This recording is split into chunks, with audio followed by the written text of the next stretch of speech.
കർത്താവിന്റെ നാമത്തിന് സ്തുതി. ദിവസവും ഈ ചാനൽ കേൾക്കുന്നതിലൂടെ നിങ്ങൾക്ക് ഒരു വർഷത്തിനുള്ളിൽ ബൈബിൾ വായിക്കാൻ കഴിയും. ദയവായി ഷെയർ, സബ്സ്ക്രൈബ് ഒപ്പം സപ്പോർട്ട് ചെയ്യുക. ഇന്നത്തെ ബൈബിൾ വാക്യങ്ങൾ.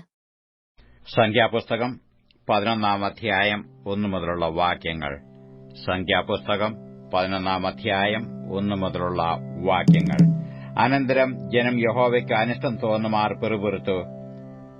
യഹോവ കേട്ടു, അവന്റെ കോപം ജ്വലിച്ചു. യഹോവയുടെ തീ അവരുടെ ഇടയിൽ കത്തി പാളയത്തിന്റെ അറ്റങ്ങളിലുള്ളവരെ ദഹിപ്പിച്ചു കളഞ്ഞു. ജനം മോശയോട് നിലവിളിച്ചു. മോശെ യഹോവയോട് പ്രാർത്ഥിച്ചു. അപ്പോൾ തീ കെട്ടുപോയി. യഹോവയുടെ തീ അവരുടെ ഇടയിൽ കത്തുകയാൽ ആ സ്ഥലത്തിനു തബേര എന്നു പേരായി. പിന്നെ അവരുടെ ഇടയിലുള്ള സമ്മിശ്ര ജാതി ദുരാഗ്രഹികളായി. ഇസ്രായേൽ മക്കളും വീണ്ടും കരഞ്ഞുകൊണ്ട്, ഞങ്ങൾക്ക് തിന്മാൻ ഇറച്ചി ആർ തരും? ഞങ്ങൾ മിസ്രൈമിൽ വെച്ച് വില കൂടാതെ തിന്നിട്ടുള്ള മത്സ്യം, വെള്ളരിക്ക, മത്തങ്ങ, ഉള്ളി, ചുവന്നുള്ളി, ചിറ്റുള്ളി എന്നിവ ഞങ്ങൾ ഓർക്കുന്നു. ഇപ്പോഴോ ഞങ്ങളുടെ പ്രാണൻ പൊരിഞ്ഞിരിക്കുന്നു. ഈ മന്ന അല്ലാതെ ഒന്നും കാണുവാനില്ല എന്ന് പറഞ്ഞു. മന്നയോ കൊത്തമ്പാലരി പോലെയും അതിന്റെ നിറം ഗുൽഗുലുവിന്റേതുപോലെയും ആയിരുന്നു. ജനം നടന്നു പേർക്കി തിരികളിൽ പൊടിച്ചിട്ടോ ഉരലിൽ ഇടിച്ചിട്ടോ കലത്തിൽ പുഴുങ്ങി അപ്പമുണ്ടാക്കും. അതിന്റെ രുചി എണ്ണ ചേർത്തുണ്ടാക്കിയ ദോശ പോലെയായിരുന്നു. രാത്രി പാളയത്തിൽ മഞ്ഞ് പൊഴിയുമ്പോൾ മഞ്ഞയും പൊഴിയും. ജനം കുടുംബമായി ഓരോരുത്തൻ താത്താന്റെ കൂടാര വാതിൽക്കൽ വെച്ച് കരയുന്നത് മോശ കേട്ടു. യഹോവയുടെ കോപം ഏറ്റവും ജ്വലിച്ചു. മോശയ്ക്കും അനിഷ്ടമായി. അപ്പോൾ മോശ യഹോവയോട് പറഞ്ഞത്, നീ അടിയനെ വലച്ചതെന്ത്? നിനക്ക് എന്നോട് കൃപ തോന്നാതെ ഈ സർവ്വജനത്തിന്റെ ഭാരം എന്റെ മേൽ വെച്ചതെന്ത്? മുല കുടിക്കുന്ന കുഞ്ഞിനെ ഒരു രാത്രി എടുക്കുന്നതുപോലെ ഞാൻ അവരെ നീ അവരുടെ പിതാക്കന്മാരോട് സത്യം ചെയ്ത ദേശത്തേക്ക് എന്റെ മാറത്തെടുത്തുകൊണ്ടു പോകണമെന്ന് എന്നോട് കൽപ്പിപ്പാൻ ഈ ജനത്തെ ഒക്കെയും ഞാൻ ഗർഭം ധരിച്ചുവോ? ഞാൻ അവരെ പ്രസവിച്ചുവോ? ഈ ജനത്തിനൊക്കെയും കൊടുപ്പാൻ എനിക്ക് എവിടെ നിന്ന് ഇറച്ചി കിട്ടും? അവർ ഇതാ ഞങ്ങൾക്ക് തിന്മാൻ ഇറച്ചി തരിക എന്ന് എന്നോട് പറഞ്ഞ് കരയുന്നു. ഏകനായി ഈ സർവ്വജനത്തെയും വഹിപ്പാൻ എന്നെക്കൊണ്ട് കഴിയുന്നതല്ല, അത് എനിക്ക് അധിഭാരമാകുന്നു. ഇങ്ങനെ എന്നോട് ചെയ്യുന്ന പക്ഷം വിചാരിച്ചു എന്നെ കൊന്നുകളയണമേ, എന്റെ അരിഷ്ടത ഞാൻ കാണരുത്. അപ്പോൾ യഹോവ മോശയോട് കൽപ്പിച്ചത്, ഇസ്രായേൽ മൂപ്പന്മാരിൽ വെച്ച് ജനത്തിന് പ്രമാണികളും മേൽവിചാരകന്മാരും എന്ന് നീ അറിയുന്ന 70 പുരുഷന്മാരെ സമാഗമന കൂടാരത്തിനരികെ നിന്നോടുകൂടെ നിൽക്കേണ്ടതിന് എന്റെ അടുക്കൽ കൂട്ടിക്കൊണ്ടുവരിക. അവിടെ ഞാൻ ഇറങ്ങി വന്ന് നിന്നോട് അരുളിച്ചെയ്യും. നിന്റെ മേലുള്ള ആത്മാവിൽ കുറെയെടുത്ത് അവരുടെ മേൽ പകരും. നീ ഏകനായി വഹിക്കേണ്ടതിന് അവർ നിന്നോടുകൂടെ ജനത്തിന്റെ ഭാരം വഹിക്കും. എന്നാൽ ജനത്തോട് നീ പറയേണ്ടത്, നാളത്തേക്ക് നിങ്ങളെ തന്നെ ശുദ്ധീകരിപ്പീൻ.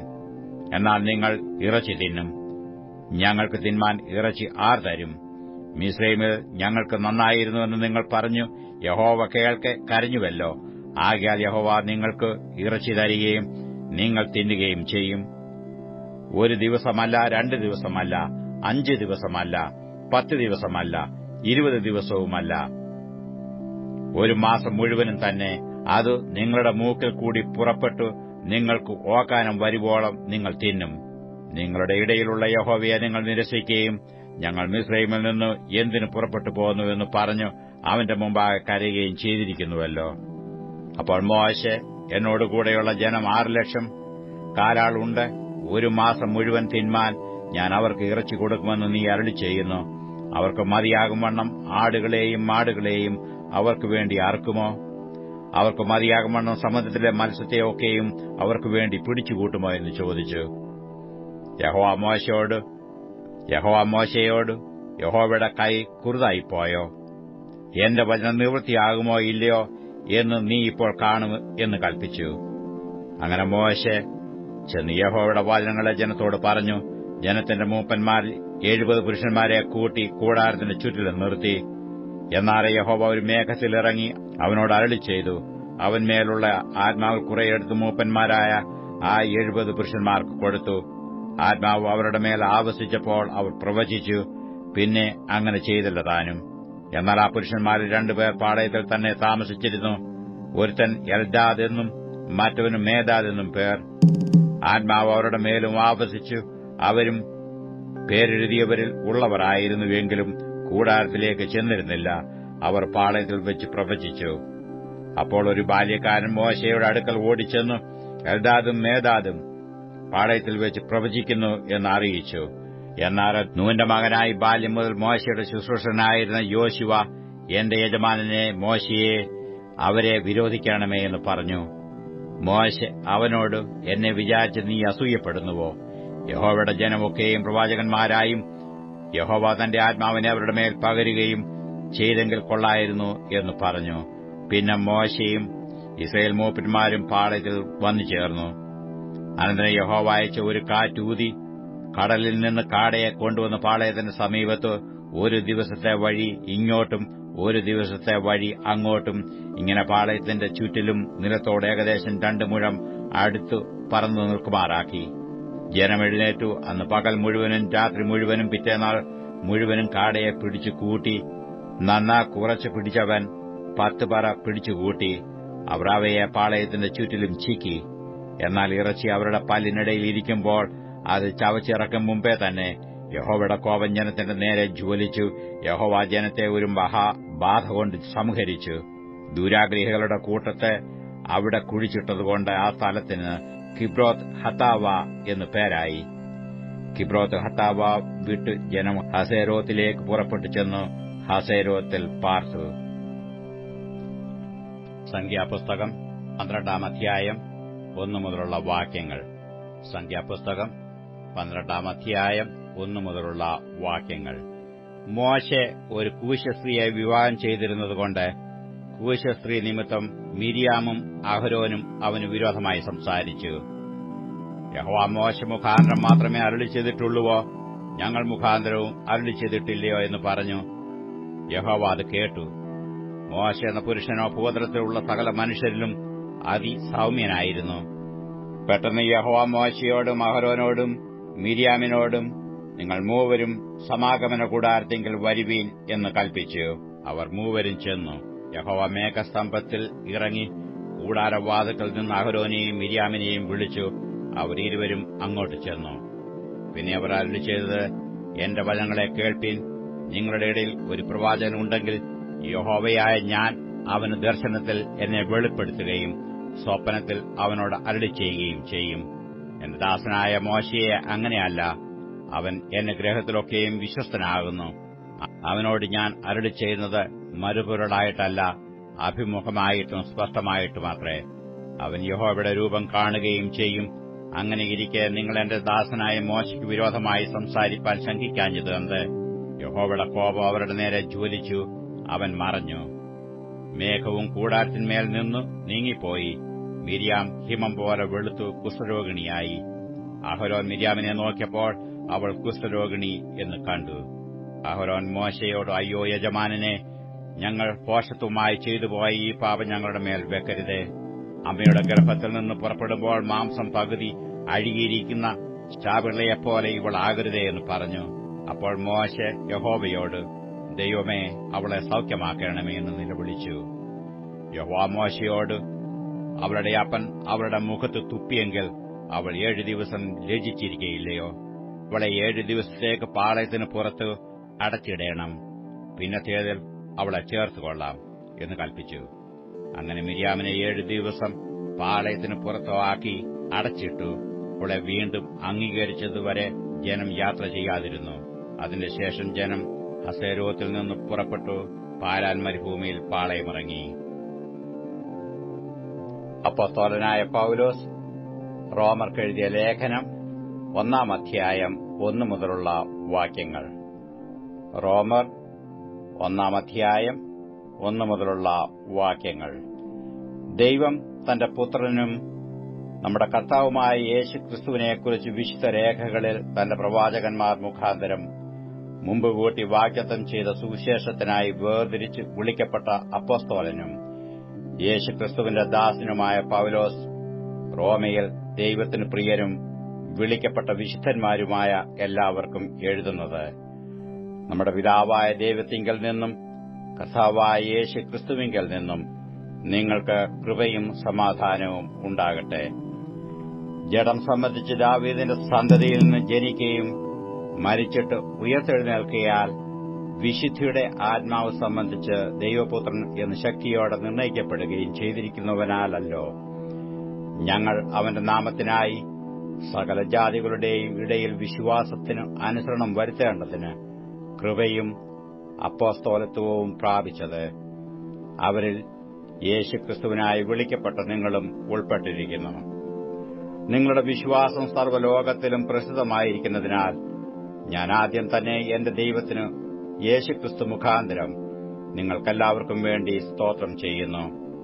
ഞാൻ ഇടപെടാതെ നിങ്ങളെ ഓർത്തുകൊണ്ട് ദൈവേഷ്ടത്താൽ എപ്പോൾ എങ്കിലും നിങ്ങളുടെ അടുക്കൽ വരുവാൻ സാധിക്കേണ്ടതിന് എന്റെ പ്രാർത്ഥനയിൽ എപ്പോഴും യാചിക്കുന്നു എന്നുള്ളതിന് അവന്റെ പുത്രനെക്കുറിച്ചുള്ള സുവിശേഷ ഘോഷണത്തിൽ ഞാൻ എന്റെ ആത്മാവിൽ ആരാധിക്കുന്ന ദൈവം എനിക്ക് സാക്ഷി. നിങ്ങളുടെ സ്ഥിരീകരണത്തിനായി ആത്മീക വരം വല്ലതും നിങ്ങൾക്ക് നൽകേണ്ടതിന്, അതായത് നിങ്ങൾക്കും എനിക്കും ഒത്തൊരുമിച്ചുള്ള വിശ്വാസത്താൽ നിങ്ങളോടുകൂടെ എനിക്കും ആശ്വാസം ലഭിക്കേണ്ടതിന് ഞാൻ നിങ്ങളെ കാണുവാൻ വാഞ്ചിക്കുന്നു. എന്നാൽ സഹോദരന്മാരെ, എനിക്ക് ശേഷം ജാതികളിൽ എന്ന പോലെ നിങ്ങളിലും വല്ല ഫലവും ഉണ്ടാകേണ്ടതിന് നിങ്ങളുടെ അടുക്കൽ വരുവാൻ പലപ്പോഴും ഭാവിച്ചുവെങ്കിലും ഇതുവരെ മുടക്കം വന്നു എന്ന് നിങ്ങൾ അറിയാതിരിക്കരുത് എന്ന് ഞാൻ ആഗ്രഹിക്കുന്നു. യവനന്മാർക്കും ബർബരന്മാർക്കും ജ്ഞാനികൾക്കും ബുദ്ധിഹീനർക്കും ഞാൻ കടക്കാരനാകുന്നു. അങ്ങനെ റോമയിലുള്ള നിങ്ങളോട് സുവിശേഷം അറിയിപ്പാൻ എന്നാൽ ആവോളം ഞാൻ ഒരുങ്ങിയിരിക്കുന്നു. സുവിശേഷത്തെക്കുറിച്ച് എനിക്ക് ലജ്ജയില്ല. വിശ്വസിക്കുന്ന ഏവനും, ആദ്യം യഹൂദനും പിന്നെ ഏവനും അത് രക്ഷയ്ക്കായി ദൈവശക്തിയാകുന്നുവല്ലോ. അതിൽ ദൈവത്തിന്റെ നീതി വിശ്വാസം ഹേതുവായും വിശ്വാസത്തിനായിക്കൊണ്ടും വെളിപ്പെടുന്നു. നീതിമാൻ വിശ്വാസത്താൽ ജീവിക്കും എന്ന് എഴുതിയിരിക്കുന്നുവല്ലോ.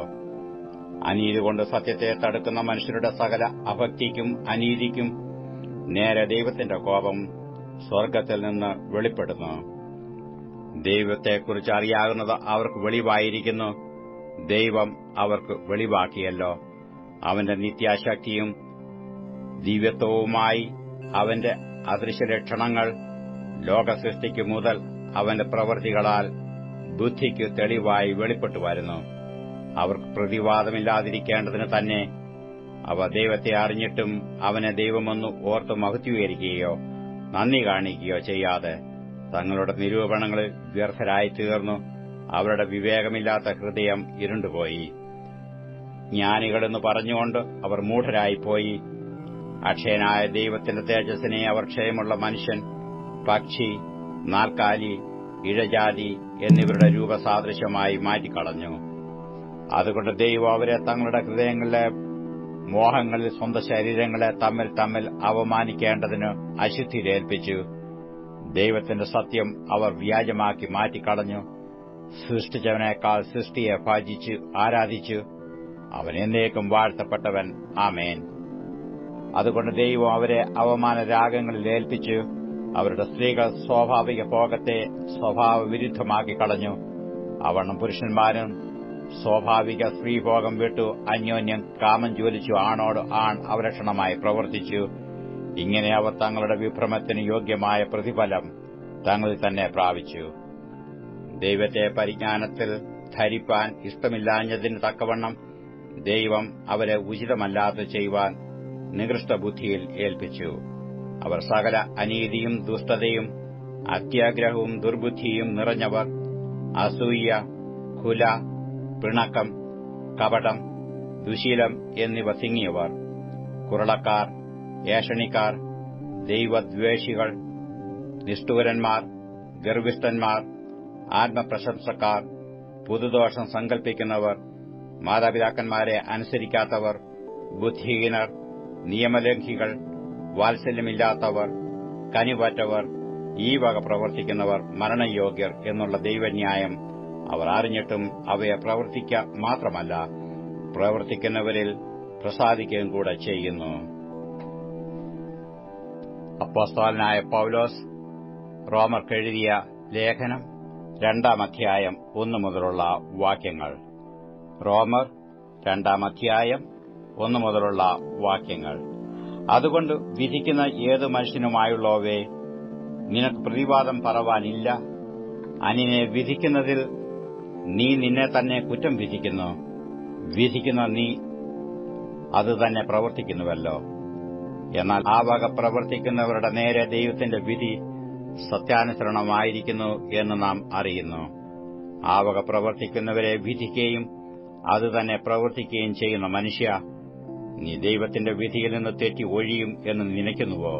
അല്ല, ദൈവത്തിന്റെ ദയ നിന്നെ മാനസാന്തരത്തിലേക്ക് നടത്തുന്നതെന്നറിയാതെ നീ അവന്റെ ദയ, ക്ഷമ, ദീർഘശാന്തി എന്നിവയുടെ ഐശ്വര്യം നിരസിക്കുന്നുവോ? എന്നാൽ നിന്റെ കാഠിന്യത്താലും അനുതാപമില്ലാത്ത ഹൃദയത്താലും നീ ദൈവത്തിന്റെ നീതിയുള്ള വിധി വെളിപ്പെടുന്ന കോപദിവസത്തേക്ക് നിനക്ക് തന്നെ കോപം ചരിച്ചു വെക്കുന്നു. അവൻ ഓരോരുത്തനും അവനവന്റെ പ്രവൃത്തിക്ക് തക്ക പകരം ചെയ്യും. നല്ല പ്രവൃത്തിക്ക് വേണ്ടുന്ന സ്ഥിരത പൂണ്ട് തേജസ്സും മാനവും അക്ഷതയും അന്വേഷിക്കുന്നവർക്ക് നിത്യജീവനും, ശാഠ്യം പൂണ്ട് സത്യം അനുസരിക്കാതെ അനീതി അനുസരിക്കുന്നവർക്ക് കോപവും ക്രോധവും കൊടുക്കും. തിന്മ പ്രവർത്തിക്കുന്ന ഏത് മനുഷ്യാത്മാവിനും കഷ്ടവും സങ്കടവും ആദ്യം യഹൂദനും പിന്നെ യവനനും വരും. നന്മ പ്രവർത്തിക്കുന്ന ഏവനും മഹത്വവും മാനവും സമാധാനവും ആദ്യം യഹൂദനും പിന്നെ യവനനും ലഭിക്കും. ദൈവത്തിന്റെ പക്കൽ മുഖപക്ഷമില്ലല്ലോ. ന്യായപ്രമാണമില്ലാതെ പാപം ചെയ്തവർ ഒക്കെയും ന്യായപ്രമാണം കൂടാതെ നശിച്ചുപോകും. ന്യായപ്രമാണം ഉണ്ടായിട്ടും പാപം ചെയ്തവർ ഒക്കെയും ന്യായപ്രമാണത്താൽ വിധിക്കപ്പെടും. ന്യായപ്രമാണം കേൾക്കുന്നവരല്ല ദൈവസന്നിധിയിൽ നീതിമാന്മാർ, ന്യായപ്രമാണം ആചരിക്കുന്നവരത്രേ നീതീകരിക്കപ്പെടുന്നത്.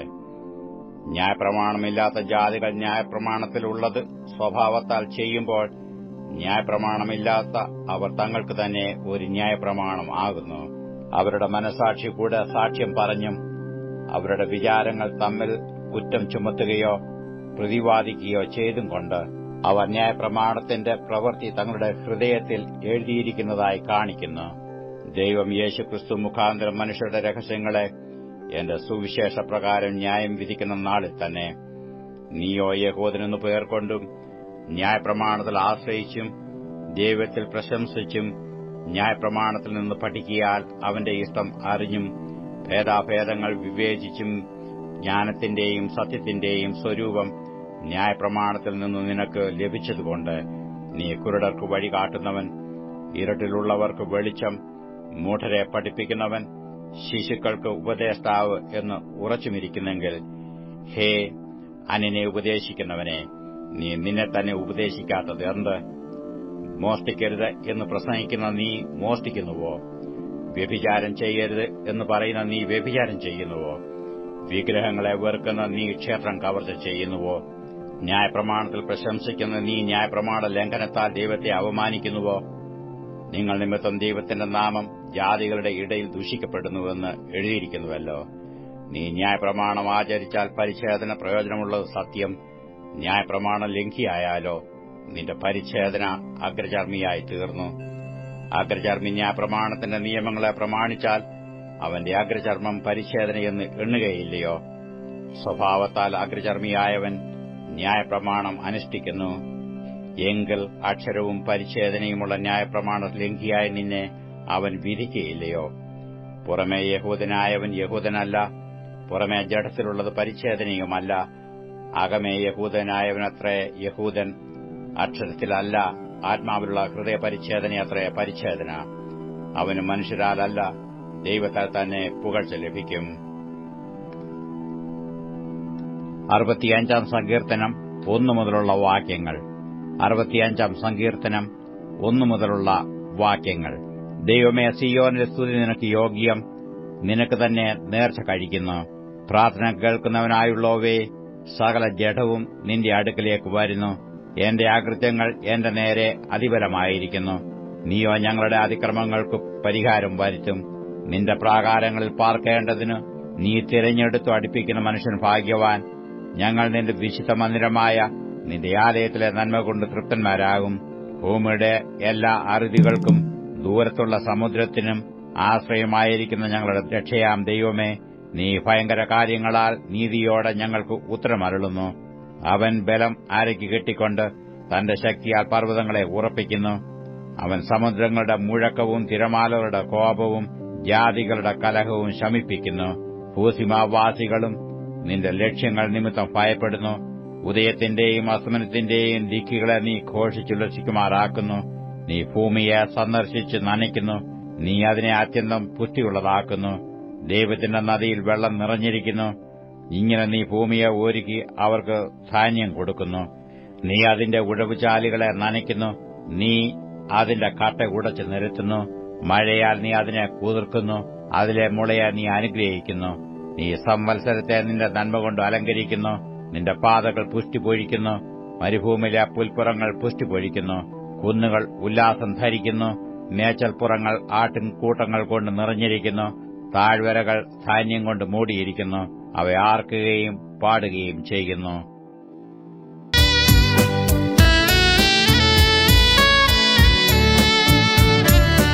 സ്തുതിക്കുമേ സ്തുതിക്കും ദിനവും സ്തുതിക്കു യോഗ്യനെ ഞാൻ എന്നാളും. സ്തുതിയുടെ മധ്യേ വസിക്കും സർവവല്ലഭനെ എന്നാളും. സ്തുതിയുടെ മധ്യേ വസിക്കും സർവവല്ലഭനെ.